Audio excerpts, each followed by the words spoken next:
थम गया सुरीला सफर, नहीं रही भारत की स्वर कोकिला। नमस्कार, मैं हूं अनुष्का राय और आप देख रहे हैं समाचार आज, खबर का अलग अंदाज। भारत की स्वर कोकिला कही जाने वाली प्रसिद्ध गायिका लता मंगेशकर का 6 फरवरी को दुखद निधन हो गया है। 80 साल तक फिल्मी दुनिया में अपनी आवाज के जरिए बुलंदियों पर रही लता दीदी का जाना देश के साथ साथ समूचे विश्व के लिए बहुत ही दुख भरा है। उनकी यह कमी शायद ही कभी पूरी हो सकेगी। लता दीदी को समाचार आज की ओर से भावभीनी श्रद्धांजलि। कई मधुर गीतों की आवाज रही लता दीदी। लता जी का जन्म 28 सितंबर 1929 को मध्य प्रदेश के इंदौर में हुआ था।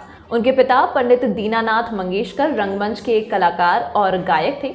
लता जी को बचपन से ही गाने का शौक था और म्यूजिक में उनकी दिलचस्पी भी शुरू से ही थी।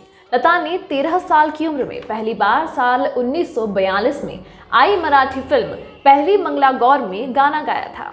हिंदी फिल्मों में उनकी एंट्री साल 1947 में फिल्म आपकी सेवा के जरिए हुई थी।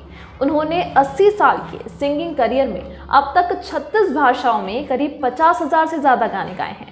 साल 2015 में लता जी ने आखिरी बार निखिल कामत की फिल्म डुन्नो वॉइड 2 में गाना गाया था। उसके बाद से वो अब तक सिंगिंग से दूर हैं। लता जी को पहली बार स्टेज पर गाने के लिए सिर्फ 25 रुपए मिले थे।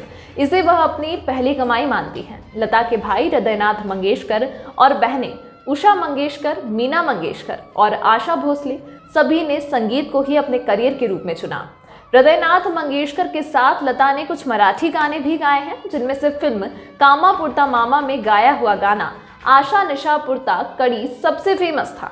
संगीतकार गुलाम हैदर ने 18 साल की लता को सुना तो उस जमाने के सफल फिल्म निर्माता शशिधर मुखर्जी से मिलवाया। शशिधर ने साफ कह दिया कि आवाज बहुत पतली है, यह नहीं चलेगी। फिर मास्टर गुलाम हैदर ने ही लता को फिल्म मजबूर के गीत अंग्रेजी छोरा चला गया में गायक मुकेश के साथ गाने का मौका दिया।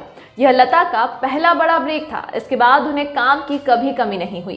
बाद में शशिधर ने अपनी गलती मानी और अनारकली, जिद्दी जैसी फिल्मों में लता से कई गाने गवाए।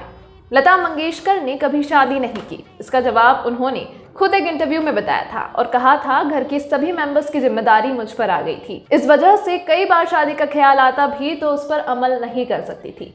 बेहद कम उम्र में ही मैं काम करने लगी थी। बहुत ज्यादा काम मेरे पास रहता था। साल 1942 में 13 साल की छोटी उम्र में ही सर से पिता का साया उठ गया था, इसलिए परिवार की सारी जिम्मेदारियां मुझ पर आ गई थी और तो शादी का ख्याल मैंने मन से निकाल दिया था। लता मंगेशकर के पिता शास्त्रीय संगीत के बहुत बड़े प्रशंसक थे, इसीलिए शायद वे लता जी की फिल्मों में गाने के खिलाफ थे। 1942 में उनके पिता का देहांत हो गया। इसके बाद उनके परिवार की आर्थिक स्थिति डामाडोल हो गई और लता मंगेशकर ने मराठी और हिंदी फिल्मों में छोटे छोटे रोल निभाने शुरू कर दिए। मास्टर विनायक ने उन्हें और आशा भोसले को अपनी कुछ फिल्मों में रोल भी दिए और गाने का मौका भी। 1962 में जब लता 32 साल की थी तब उन्हें स्लो पॉइजन दिया गया था। लता की बेहद करीबी पद्मा सचदेव ने इसका जिक्र अपनी किताब ऐसा कहां से लाऊं में किया है, जिसके बाद राइटर मजरूह सुल्तानपुरी कई दिनों तक उनके घर आकर पहले खुद खाना चखते फिर लता को खाना देते थे। हालांकि उन्हें मारने की कोशिश किसने की, इसका खुलासा आज तक नहीं हो पाया। करियर के सुनहरे दिनों में वो गाना रिकॉर्ड करने से पहले आइसक्रीम खा लिया करती थी और अचार मिर्च जैसी चीजों से भी उन्होंने कभी परहेज नहीं किया। उनकी आवाज हमेशा अप्रभावित रही।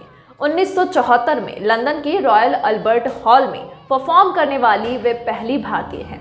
अपने सफर को जब लता याद करती हैं तो उन्हें अपने शुरुआती दिनों की रिकॉर्डिंग वाली रातें भुलाए नहीं भूलती। तब दिन में शूटिंग होती थी और रात की उमस में स्टूडियो फ्लोर पर ही गाने रिकॉर्ड किए जाते थे। सुबह तक रिकॉर्डिंग जारी रहती थी और एसी की जगह आवाज करने वाले पंखे होते थे। इन अवार्ड्स से सम्मानित की गई Lata ji. Filmfare award 1958, 1962, 1965, 1969, 1993 और 1994, नेशनल अवार्ड 1972, 1975 और 1990, महाराष्ट्र सरकार अवार्ड 1966 और 1967, 1969 पद्म Bhushan, 1990 Dada Saheb Phalke award, 1993 Filmfare lifetime achievement award, 1996 screen lifetime achievement award, 1997 Rajiv Gandhi award, 1999 Padma Vibhushan, Zee Cine का lifetime achievement award, 2000 IIAF IIFA का lifetime achievement award, 2001 Stardust का lifetime achievement award, Noorjahan award, Maharashtra Bhushan award, 2001 Bharat Ratna आदि कई award से लता जी को सम्मानित किया गया।